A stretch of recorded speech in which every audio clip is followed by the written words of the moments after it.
Coucou la communauté astro. Bon, dans ce podcast, je reviens vous parler de l'entrée d'Uranus en Gémeaux.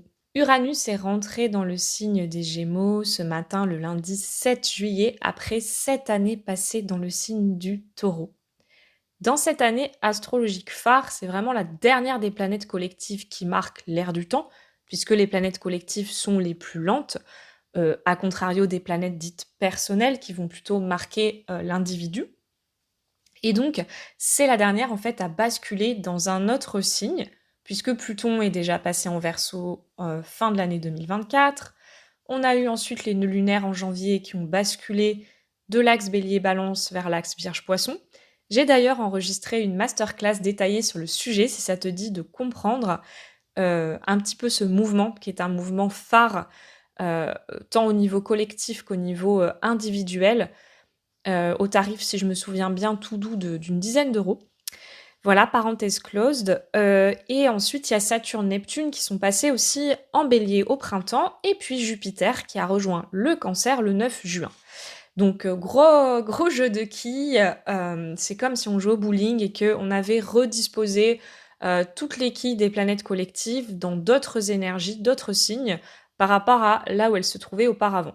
Donc, c'est pas rien. L'image du bowling, je la trouve assez parlante. Et c'est au tour d'Uranus d'être décanillé du signe du taureau pour arriver dans le signe des Gémeaux. Alors, Uranus, il se trouvait dans le signe du taureau depuis 7 ans, depuis 2018. Sachant que Uranus en taureau, il n'est pas forcément super bien. Il est ce qu'on appelle en chute, parce qu'effectivement, l'énergie d'Uranus qui est dévolue au changement, qui est tournée vers l'avenir, qui est une énergie qui est là pour casser les codes, pour casser les structures qui ne conviennent plus, c'est une énergie qui est très différente en fait de l'énergie vénusienne du signe du taureau, qui est un signe fixe, de mode fixe, et qui dans son énergie va plutôt chercher la sécurité, le maintien de ses relations qui existent depuis toujours, le maintien de ses acquis. C'est plutôt un signe qui cherche la continuité des choses plutôt que le grand bouleversement.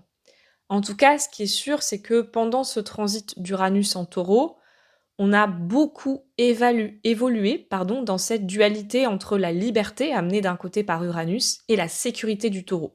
Donc il y a eu des prises de conscience sur notre sécurité, notre sentiment de liberté, à quel point on est prêt à compromettre notre liberté pour de la sécurité, comment on a besoin d'équilibrer ces deux pôles, et c'est venu chacun jouer dans les domaines de vie, les maisons touchées par ce passage en fait dans nos thèmes perso. Uranus, du coup, là, est entré en Gémeaux ce matin à 5h15 du mat, et va y rester jusqu'au 22 mai 2033. Il refera juste un dernier passage en Taureau, puisqu'il sera rétrograde, c'est-à-dire que la planète reculera à compter du 6 septembre 2025 jusqu'au 4 février 2026. Donc, c'est vrai que pendant ce dernier passage, on pourra être invité une dernière fois à vraiment bien repenser notre rapport à notre sécurité matérielle, à notre sécurité intérieure, à notre sentiment d'abondance, qui sont des valeurs portées par le taureau. Uranus vient un petit peu les questionner, surtout quand il est rétrograde. Et Uranus en Gémeaux, ensuite, en rétrogradation, viendra nous demander de repenser nos manières de communiquer, d'apprendre, etc. En tout cas, il y a un sacré bouleversement avec cette entrée d'Uranus en Gémeaux. Il y a une bouffée d'air frais par rapport à la Terre, puisque comme je vous disais, pour le coup, Uranus est une énergie qui va rechercher l'indépendance, l'émancipation, le bouleversement, etc. C'est une planète de disruptivité, de changement soudain, de changement profond, d'innovation. Donc quand elle rentre dans un signe, elle va venir bouleverser, apporter des innovations, apporter vraiment des changements, parfois brutaux, en lien en fait à l'énergie portée par le signe. Donc le signe des Gémeaux, c'est un signe d'air qui est beaucoup tourné vers la communication. Si on écoute en langue des oiseaux, Gémeaux, c'est G les mots. Donc on peut s'attendre à ce qu'Uranus vienne transformer complètement finalement nos manières de communiquer, notre expression personnelle, nos canaux de communication à un niveau très global. C'est vrai que là, on voit de plus en plus, l'explosion de l'intelligence artificielle qui commence à vraiment prendre de l'essor, de l'ampleur. En plus avec Pluton qui est en Verseau, qui est un signe assez technologique et qui renouvelle quand même, la manière de, chercher les connaissances, de se rapporter au savoir, d'entrer en relation aussi. Donc c'est vrai que, Uranus dans ce signe va vraiment venir bouleverser, le rapport à la formation, à l'information, comment est-ce qu'on se renseigne, comment est-ce qu'on fait des recherches, comment est-ce que les informations se diffusent, avec aussi des risques, hein, notamment avec Pluton Verseau, de monopole de la connaissance. On pourrait imaginer un temps où les livres n'existeraient plus et où l'IA aurait le monopole de la connaissance et commencerait à faire payer les connaissances, vous voyez, ce genre de choses, sans rentrer dans des scénarios catastrophes, hein, mais c'est juste, voilà, je déroule un fil de ce que ça pourrait être, des pistes de réflexion.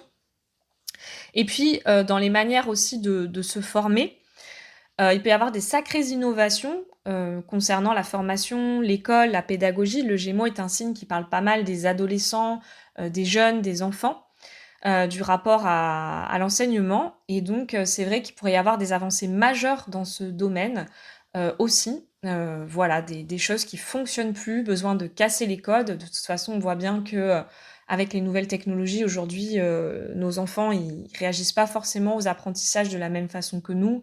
Ils ont pas forcément les mêmes réflexes quand ils font des recherches, des devoirs et cetera. Donc ça risque d'amplifier en tout cas ce phénomène-là, en apportant vraiment des innovations dans ces domaines et on pourrait aussi se sentir saturé au niveau info parce qu'avec Uranus, tout va vite et le Gémeaux, c'est un signe qui est très, très, très proche du système nerveux, notamment de sa saturation, puisque le Gémeaux, dans son écueil, peut être dans une forme de, dispersion, dans une forme de sursollicitation et c'est vrai que dans notre monde moderne, on est très sollicité, donc il y aurait aussi des risques d'implosion et de sursollicitation, heu, pour le système nerveux. Le Gémeaux nous demande d'être adaptable, de ne pas rester figé et Uranus dans ce signe nous demande aussi d'accompagner ces changements de communication, ces changements de prisme au niveau éducatif et cetera, ces changements, dans l'échange des infos. Mais, en même temps, attention au risque d'implosion, de sursollicitation, de perte en clarté mentale parce qu'on est envahi sous un flot. Déjà, on voit que, voilà, le fait d'avoir, des notifications tout le temps, même si, certains adultes n'ont pas grandi là-dedans, on voit que ça modifie nos manières de travailler, nos manières, voilà, d'être dérangés, d'être concentrés et cetera.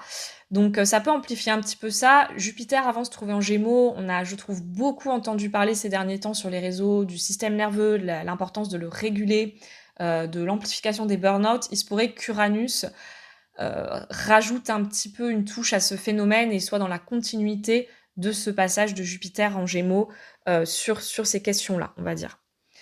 En tout cas, lors de son entrée dans le signe, Uranus rejoint tout de suite Vénus qui se trouve déjà en Gémeaux. Uranus, c'est une énergie de révélation, de prise de conscience fulgurante, d'éclair de génie. Donc en aspect à Vénus, ça peut donner vraiment des prises de conscience très fortes vis-à-vis de nos modes relationnels, puisque Vénus, c'est une planète qui va parler de relations, surtout dans le signe du Gémeaux, qui est un signe extrêmement relationnel. Ça va parler de comment on se connecte aux autres, comment on échange avec les autres. Donc c'est vrai que quand on a des aspects Vénus-Uranus comme ça peut être le point de départ aussi ou d'arrivée, hein, de personnes, de faire des nouvelles rencontres dans notre vie, de se créer des nouveaux réseaux parce que le Gémeaux, c'est une énergie de lien, de découverte, c'est une énergie d'expansion qui est tournée vers le tissage d'un réseau relationnel varié parce que pour le Gémeaux, entretenir un réseau relationnel varié, ça lui permet d'en fait pouvoir avoir des espaces où les différentes facettes de sa personnalité en fait sont, sont stimulées et peuvent s'exprimer, j'ai envie de dire ça comme ça. Parce qu'on a tous, plus ou moins, mais on a tous des personnalités multiples, hein. Des fois, on a des activités qu'on aime et qui ont pas grand-chose les unes envers les autres. Moi, j'adore l'astrologie, j'adore le surf. Voilà, je me dis, c'est des univers qui se rencontrent pas toujours, mais pour autant, chacun des univers va nourrir, une partie de moi qui est différente, avec à chaque fois des relations qui sont différentes, des manières de se rapporter aux gens qui sont aussi différentes. Et donc, c'est un petit peu ça que va amplifier le côté Vénus-Uranus en Gémeaux. Et on pourrait avoir des rencontres avec des groupes, des manières d'échanger, peut-être le démarrage de nouvelles activités aussi ludiques, de hobbies, qui vont changer en fait nos perceptions et notre vie quotidienne. Avec Vénus en Gémeaux, il y a aussi l'importance de poser des mots, d'oser dire, d'oser verbaliser dans le rapport à l'autre pour ne pas rester dans des incompréhensions, parce que les problèmes de communication, c'est quand même le gros souci entre les gens. Quand on ne se parle pas, quand on pense deviner les pensées de l'autre, quand on se fait des idées sur ce que peut penser l'autre, comment il peut voir les choses. Donc là, il y a vraiment la notion de, par la parole, par des échanges, avoir des prises de conscience très fortes. D'autant plus que ce pôle Vénus-Uranus, il est en aspect avec Pluton. Et c'est une énergie assez douce, hein, parce que tout ça, c'est en bleu, vous pouvez le voir à l'écran, donc c'est des aspects de sextile, de trigone, donc ce sont des aspects harmonieux en astrologie. Donc ça veut dire qu'il y a quelque chose qui s'opère en trame de fond, sans forcément que ce soit voilà, très violent. Cet Uranus ne rentre pas en faisant tout de suite un aspect de carré, par exemple. Euh, donc c'est vrai que collectivement, pour moi, il peut quand même y avoir un travail qui est fait sur les façons d'aimer, le fait d'aimer avec plus de liberté, plus de détachement, puisqu'on a Vénus-Uranus dans un signe d'air en Gémeaux, au trigone de Pluton en Verseau.